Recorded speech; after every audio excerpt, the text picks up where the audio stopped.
Jamaah oh jamaah. Alhamdulillah. Alhamdulillahirabbil alamin. Senang sekali kita masih di Islam itu Indah. Dan hari ini kita sedang belajar mengenai obat segala penyakit. Ustadz Maulana tadi diajarin ya sama beberapa Pokoknya guru gini, kita. kita ini bersyukur karena ternyata kita tidak susah-susah karena kita dapat pengobatan ala Quran dengan madu dan Al-Quran itu sendiri juga. Dan juga ada pengobatan ala Rasul yang sudah dijelaskan Ustaz tadi. Yang mana itu ada bekam, ada madu, kemudian ada juga besi-besi panas yang besi itu. panas itu. Terus apa lagi ya kira-kira ya? Aku bingung deh. Tapi pengobatannya Ustaz Febri tadi buat anak yang demam itu luar biasa loh. Iya sih. Kenapa sih? Enggak, aku bingung. Tadi ada beberapa yang kayak Al-Quran apa segala macam. Aku pernah dengar katanya puasa juga bisa. Iya. Karena kan gini. Kalau puasa itu, tapi gimana ya cara ngajarin anaknya susah dong, apalagi anak-anak. Oh iya, gimana nih? Apalagi kalau belum balik. Aku nanya sama sama aja ya. sama aja deh. Ustaz Syaf, mohon penjelasannya. Ngajarin anak puasa gimana tuh? Sampai guru Ustaz Maulana, Ustaz Febri, Mas Soni serta guru-guru kami yang dimuliakan Allah Subhanahu wa taala. Alhamdulillah wassalatu wassalamu ala Rasulillah, amma ba'd. Tentu saja para orang tua yang dimuliakan Allah Subhanahu wa taala tanpa bermaksud menggurui ataupun mengajari, semuanya berusaha bagaimana anaknya bisa mengerjakan amalan-amalan yang diperintahkan oleh Allah Subhanahu wa taala melalui lisan nabinya Muhammad sallallahu alaihi wasallam, agar anak ini secara komprehensif, secara komplit, secara sempurna menjalankan amalan-amalan tersebut. Salah satunya adalah dengan berpuasa. Kenapa berpuasa ini kita masukkan ke dalam tema kesehatan ini? Karena memang Nabi Shallallahu Alaihi Wasallam mengingatkan kepada kita, sumu tasihhu, ya, berpuasalah kalian maka kalian akan merasakan kesehatan. Dan Nabi Shallallahu Alaihi Wasallam senantiasa berpuasa. Nabi berpuasa di hari Senin disebabkan karena bersyukur atas kelahirannya. Sebagaimana kita juga bersyukur atas kelahiran Nabi Shallallahu Alaihi Wasallam dengan peringatan Maulid, dengan syiar agama Islam, dengan memperkenalkan bagaimana Nabi Shallallahu Alaihi Wasallam.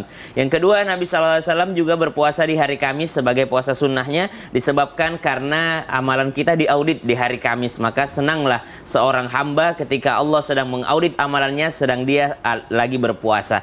Kemudian Nabi SAW juga berpuasa dalam keadaan kalau misalnya nggak ada makanan gitu ya. Nabi SAW senantiasa berpuasa, kalau pulang ke rumahnya ada sarapan, nggak ada sarapan, maka Nabi SAW tidak meribetkan istrinya, tidak meribetkan dirinya, ya udah puasa aja. Orang puasa itu adalah kebaikan di dalamnya.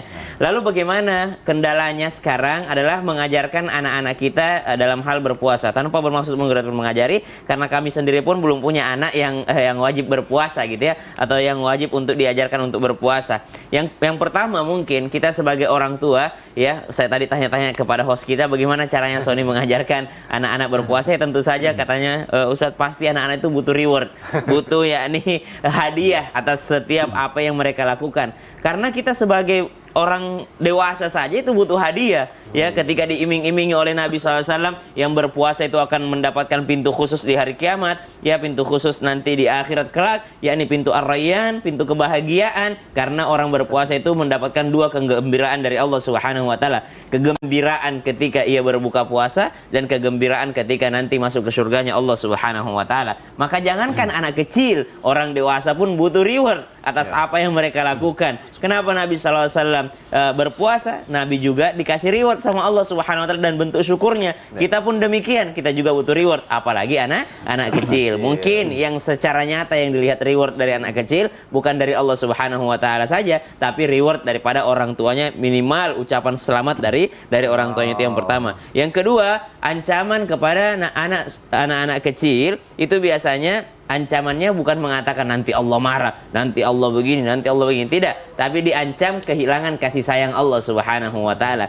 Karena berpuasa juga adalah meningkatkan cinta Allah Subhanahu wa taala kepada kita, sehingga ketika Allah sudah mencintai hambanya, maka mereka akan melihat dengan Allah, telinganya dibimbing oleh Allah, kakinya dibimbing oleh Allah, segala pergerakannya dibimbing oleh Allah Subhanahu wa taala. Yang ketiga, ajarkan kepada anak tanpa bermaksud menggurui ataupun mengajari kepada seluruh orang tua bahwa orang berpuasa itu memang karena disuruh Allah.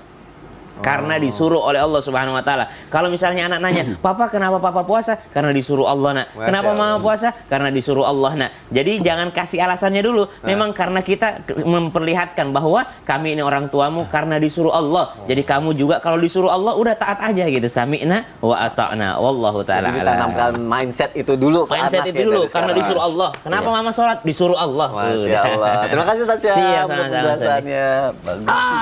Ini juga nih, kadang-kala orang kan ada yang melakukan macam-macam pengobatan Iya. yang penyakit yang bisa menghilangkan, termasuk penyakit obat tradisional nih, yang bisa. Aduh. Mumpung ada Ustaz Febri ngomongin Iya, pas itu. Karena gini banget. Ustaz Maulana, aku pernah dengar ada beberapa orang yang beberapa yang menganggap pengobatan alternatif itu mengandung kesyirikan. Cuma aku nggak tahu nggak. Dia aku Masya Allah. bingung nih ya. Bingungnya, orang berobat tradisional Makanya. justru Makanya ini benar Betul, nggak betul. atau bagaimana pohon penjelasannya Ya, Ustaz Febri? biar kita jelasin biar Iya. tidak syirik. Insya Allah.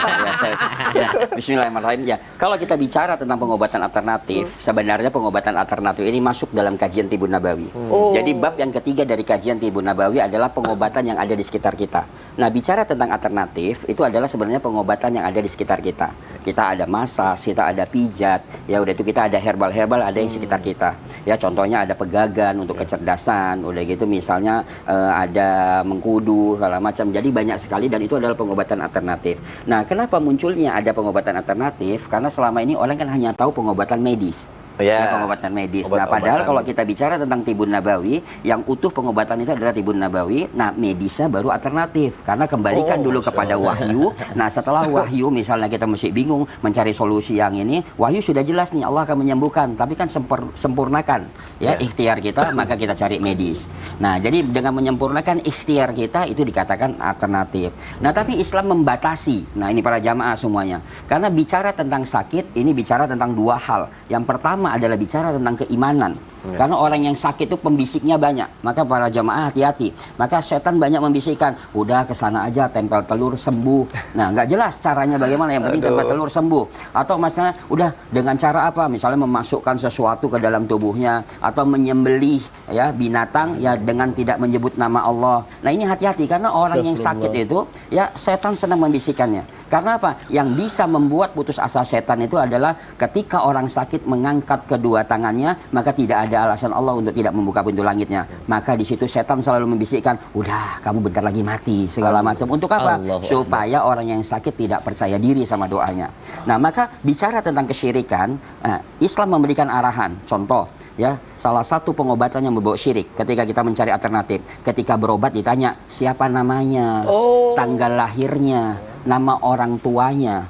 Nah, beda dengan dokter. Kalau dokter, para jamaah itu biasa untuk database. Tapi kalau ada seorang yang mengaku seorang pengobat, lalu dia menanyakan siapa nama, tanggal lahir, nama orang tuanya, nah maka sebaiknya kita mundur. Karena Islam mengatakan bahwa tidak ada faktor kesembuhan yang berkaitan dengan nama dan tanggal lahir. Nah, ini hati-hati. Karena dia bisa berdialog ya dengan qarin atau jin yang mendampingi kita sehingga dia tahu. Nah, yang dikhawatirkan adalah kesyirikan-kesyirikan baru. Nah, yang kedua, biasanya pas berobat dikasih apa? Ya, isim, jimat. Ya, jimat ini harus ditempel di depan rumah atau bawa hewan sesembelihan yang warna hitam atau warna putih. Nah, ini hati-hati. Jadi jangan atas dasar kesembuhan yang seharusnya Allah mengangkat derajat kita baik, tapi akhirnya hancur karena kesyirikan-kesyirikan tadi. Nah, yang kedua tadi ya, masalah tentang kesyirikan. Nah, yang ada adalah masalah ruh, keimanan kita dan masalah nyawa. Ya, orang yang sakit itu pasti akan berpikir, wah ini nyawa saya terancam. Ya, bagaimana nyawa saya tidak terancam? Ya udah, teman-teman saya bawa ke sana sebentar aja sembuh kok dan murah meriah. Tidak ada pengobatan ya dengan dia mengiming-imingkan sekali datang bisa sembuh, dua kali datang atau garansi, tidak ada. Karena kesembuhan itu adalah mutlak miliknya Allah. Ya, saya sendiri kalau sakit nggak jelas kapan sembuhnya. Ya, dokter juga kalau sakit dia nggak tahu kapan sembuhnya. Karena itu bukan milik saya dan bukan milik para dokter, bukan milik para tabib. Karena kesembuhan adalah hak prerogatifnya Allah. Jadi hati-hati. Tetap pilih pengobatannya sesuai dengan syar'i. Jangan iming-iming murah atau iming-iming cepat sembuh. Karena kesembuhan tidak ada yang menggaransi kecuali Allah. Masya Allah, tabarakallah. Terima kasih Ustaz Febri untuk penjelasannya. Jadi udah tahu ya jamaah ya, beda pengobatan alternatif yang mengandung kesyirikan kesyirikan sama tidak tadi sudah Ya. disebutkan sama Ustaz Febri ya jamaah ya. Subhanallah. Kalau gitu sekarang jamaah, aku mau ngebacain pertanyaan yang sudah masuk ke media sosial Islam itu Indah. Yuk kita masuk ke segmen Tanya Dong Ustaz. Kami semua tanya dong Ustaz.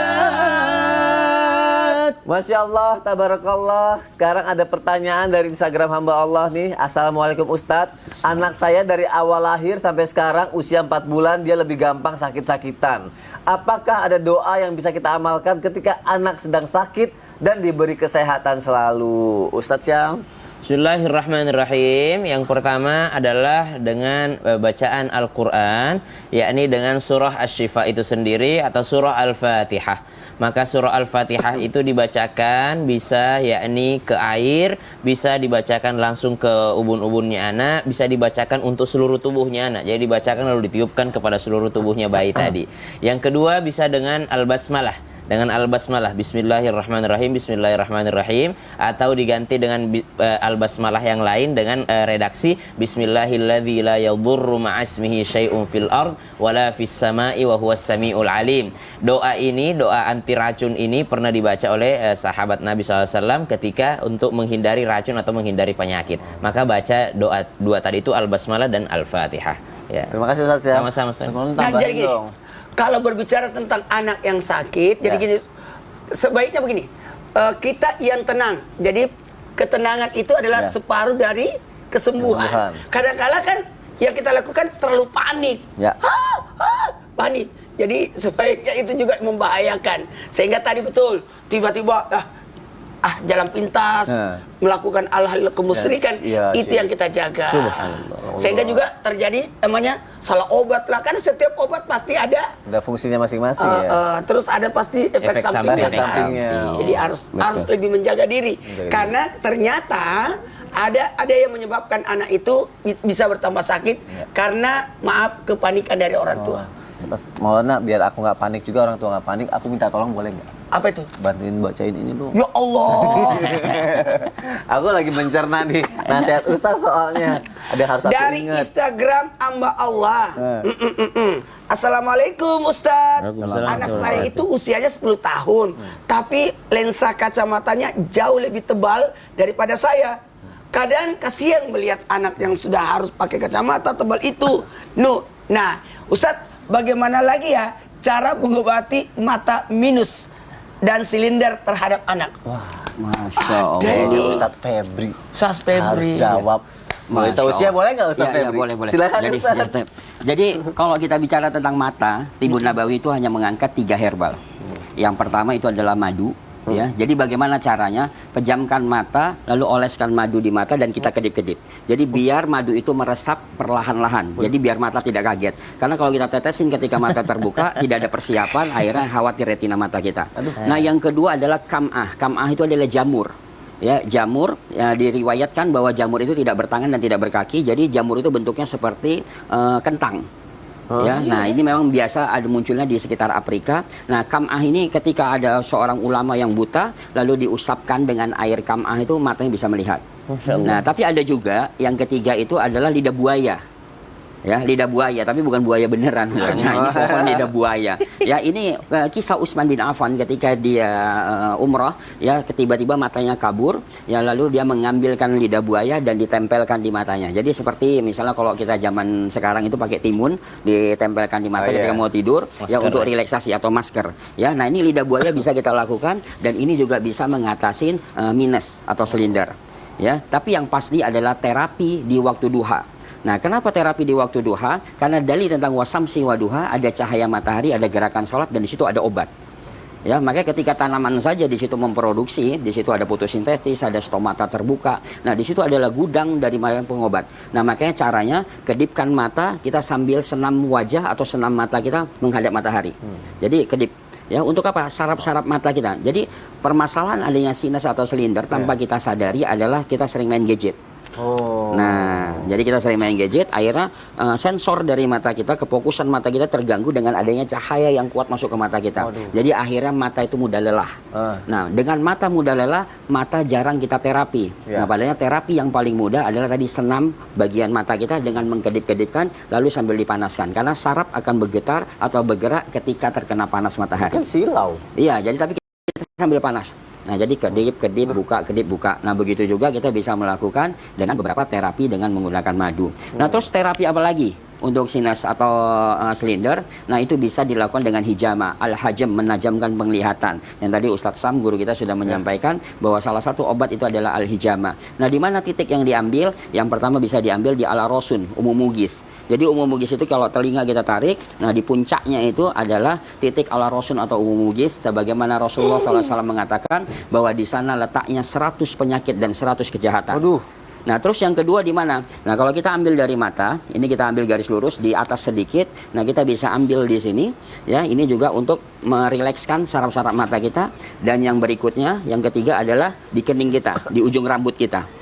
Ya, di ujung rambut kita ini kita bisa ambil juga. Nah, karena di situ dikenal dengan kelenjar pituitari atau kelenjar bawah otak. Ya, jadi di sini akan direspon, maka disitulah fungsi dari hijama atau al-hajam adalah menajamkan penglihatan.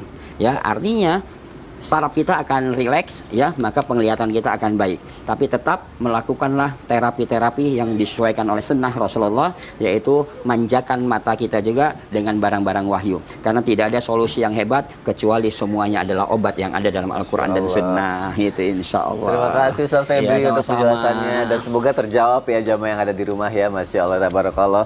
Pertanyaan selanjutnya nih aku bacain ya dari Instagram @mandalambanget katanya.